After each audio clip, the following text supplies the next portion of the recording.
নমস্কার, কেমন আছো সবাই? আজকে বানিয়েছিলাম পটল পাতা দিয়ে বেগুনের তিতা, আর সেটাই তোমাদের সাথে শেয়ার করছি। ভিডিওটি শেষ পর্যন্ত দেখতে থাকো।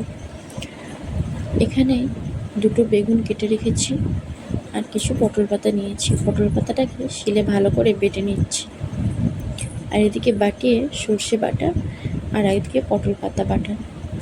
এবার কড়াইয়ে বেগুনগুলোকে একটু ভালো করে লাল লাল করে ভেজে নিচ্ছি।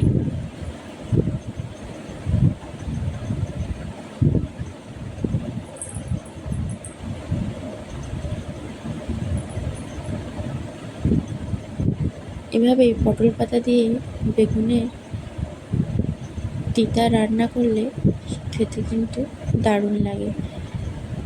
আমাদের বাড়িতে তো এভাবেই সবাই খেয়ে থাকে, তোমরাও বাড়িতে ট্রাই করো।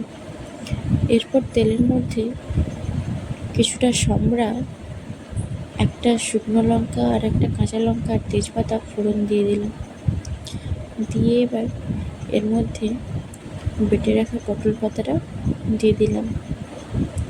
দিয়ে ভালো করে পটল পাতাটাকে তেলের মধ্যে ভেজে নিচ্ছি।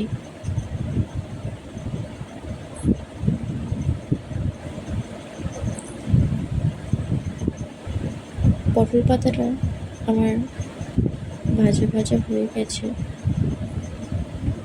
এরপর আমি এর মধ্যে সর্ষে বাটা দিয়ে দেব।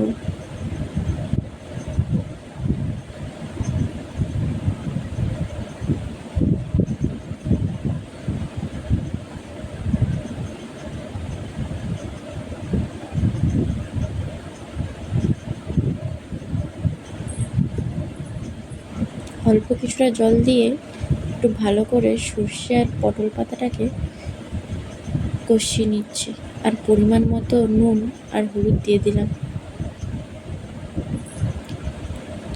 এরপর এর মধ্যে ভেজে রাখা বেগুনগুলো দিয়ে দিলাম, দিয়ে একটু নেড়ে চেড়ে নামিয়ে নেব।